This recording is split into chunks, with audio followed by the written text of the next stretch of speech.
This is India's treasure, India's asset.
I was a bit disturbed that such beauty is going to be destroyed. I was like, more and more people should experience this. I don't think people understand, certainly the government doesn't understand. You're not going to be able to recover this once it's gone.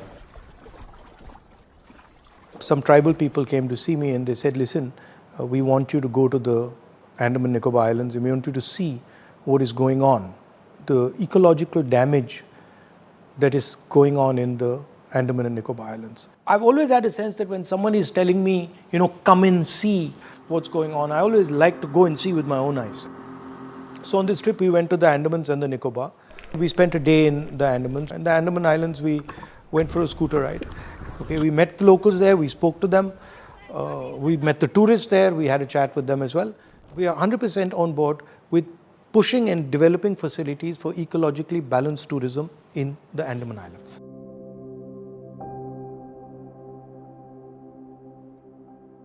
So I went to the Nicobar Islands, and to put it in perspective, we landed at INS Bars and they said, listen, we're going to go to the site of this project. Imagine that you're driving straight in a car for 40 minutes in the most pristine forest. That's the size of the project that they're building. Now, what is the plan?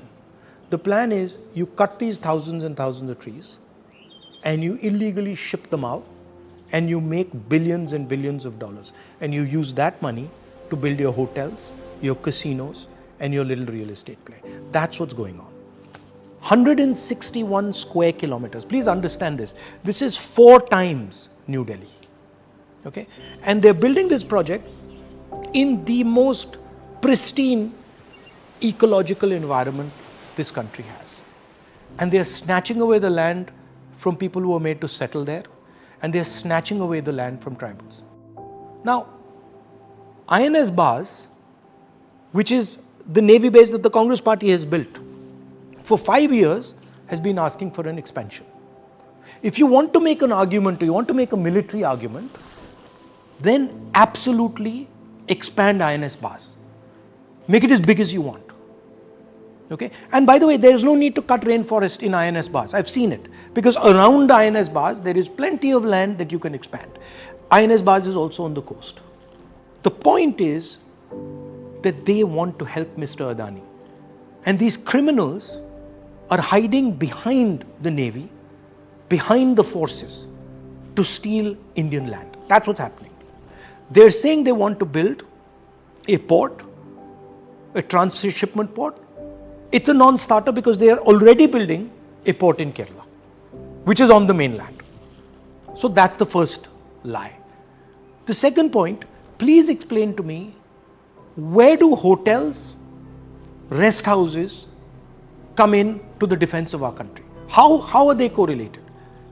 The other lie that they're telling is that this forest has 145 trees a hectare, which is basically a lie.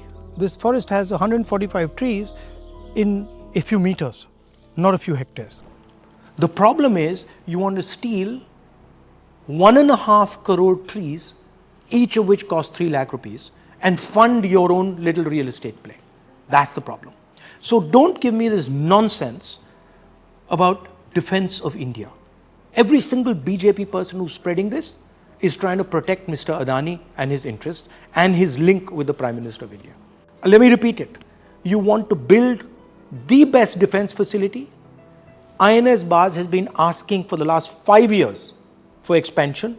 Give them full right of expansion. Allow them to expand as much as they want. There's no need to destroy any rainforest over there. You can give them the best equipment. You can scale their base up as much as we want. We will support you 100%. We don't want Mr. Adani sitting in Nicobar Island. So there are two communities that stay there. Number one, the tribals, who are the original owners of this land and who lived on this land. And second, the settlers. These are ex-military people from the Indian Defence Forces who were sent there by the Indian government to make an Indian presence, to make a presence of our own people on the islands. Now, their land is just being taken away without any fair compensation. Father क्या करते थे? Father army में था, अच्छा। फौज में। तो वहाँ से हम सेटलमेंट होके यहाँ हमको लाया गया। आज यहाँ पर इस तरह हाल में है, क्या कर सकता है? तो बताइए क्या करना है, यहाँ कैसे जिए? हम कोई मदद करते, ठीक है? जी। आप घबराइए मत। A trick was played on the tribals. They went and made them sign NOCs. These people didn't know what they were signing, and they have forcibly made them give away their own land without asking them, without going into the procedures of the Forest Rights Act. We were told that the FRA was not used, it was misused, people were not asked questions. Can you give us, how you feel the FRA was not used? The FRA is very clearly modeled and is given a format as to how an FRA process or a meeting and for a Gram Sabhas can take place. Secondly, the meetings that were were conducted under the Gram Sabhas of Lakshmi Nagar, Shastri Nagar, and other settler community villages where there's no tribal community who has rights over the forest.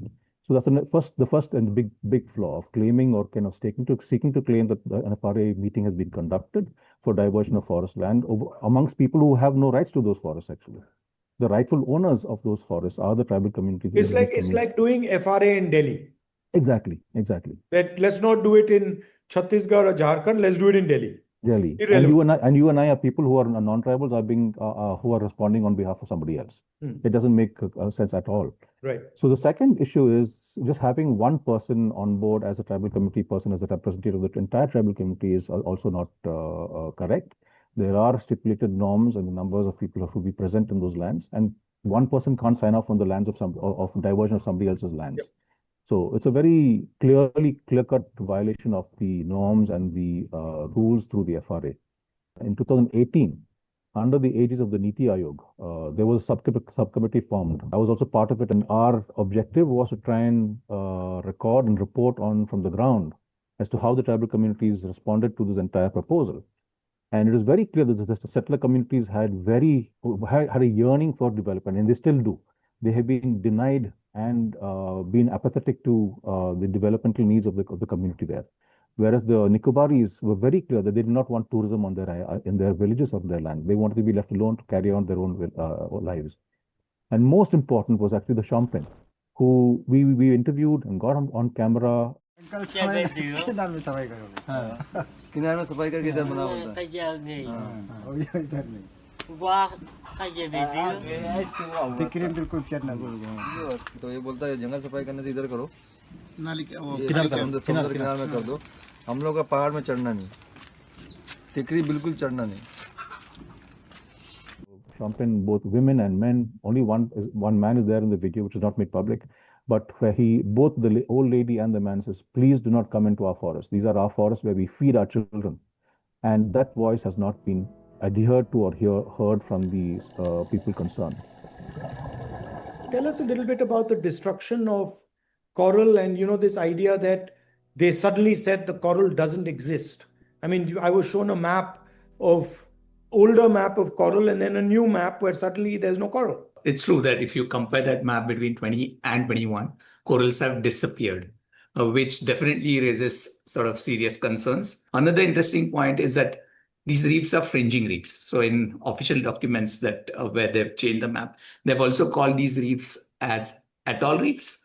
which is not true. These are all fringing reefs. They start growing from as shallow as 1 feet and they go down up to 25 meters. And they, of course, grow in areas where they need sunlight because the animals, they need photosynthesis. So they grow in up to 25 meters. So they are found everywhere. And definitely in terms of damage, if there is a proposed project goes ahead, there's definitely going to be big impact to the corals. Another point is maybe which is that corals are under Schedule 1 of the Indian Wildlife Protection Act, which means they have given highest level of legal protection, as stringent as what tiger gets. So killing a coral is as a punishable offense as what you have for tigers. And that is something which is not spoken about. So destroying Nicobar corals is as if you're killing hundreds and hundreds of tigers in India. That's the same. It's Exactly. Right? Yeah. You're basically wiping out a huge chunk of valuable resource for India, a biological resource for India. And it's similar to essentially destroying Project Tiger. Coral reefs, of course, they provide home to variety of associated organisms. So that's also something to consider. And some of the species are endemic. They're not found anywhere else. So there are a lot of associated fauna which will also get impacted. And one more point which I want to mention is that sort of coral reefs, when we talk about it, of course, they provide habitat, they boost fish diversity, all of that is there, but they also sequester a lot of carbon.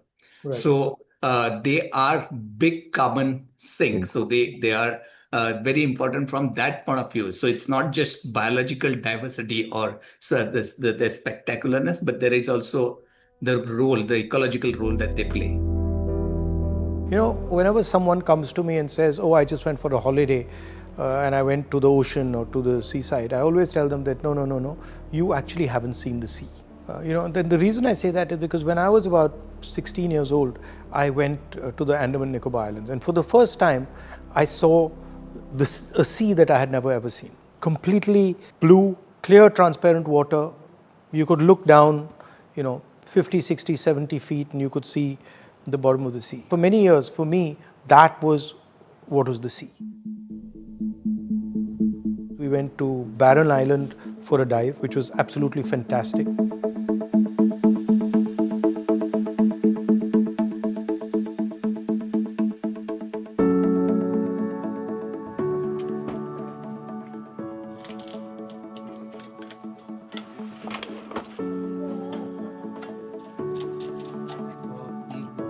It's a little advanced, I would say, challenging lifestyle. And I got to know you're an advanced diver and used to take I'm a dive photos. master. Oh. I became a dive master in college.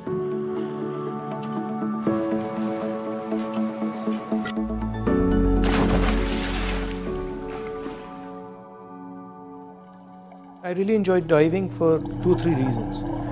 One is it's technical. If you are an experienced diver, you're generally diving on the edge. You're diving close to where risk is. So I like that aspect of it. It's like another planet. The fish are doing their own thing. Each one has its own little sphere. They're fighting with each other. They're running from each other. They're friendly. So it's a completely different universe. It's a beautiful universe. In fact, pretty much anybody who's seen it with his own eyes is hooked.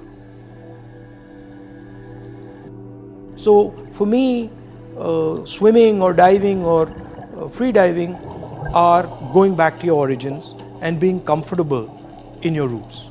And that's how I think about forests or animals or jungles. This is not something that is detached from us.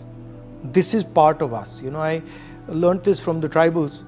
One day I was having a conversation with some tribal people and I asked them, why are you getting so upset if they're cutting trees?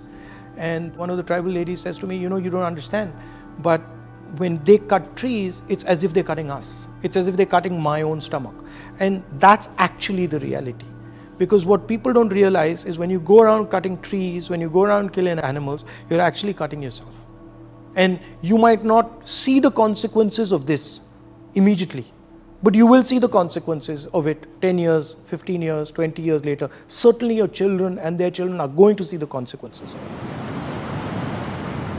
Also, the thing is, in our philosophy, unlike the Western philosophy, you can listen to the sea, you can talk to the sea.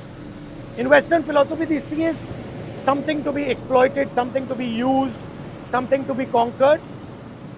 In our philosophy, you are the sea.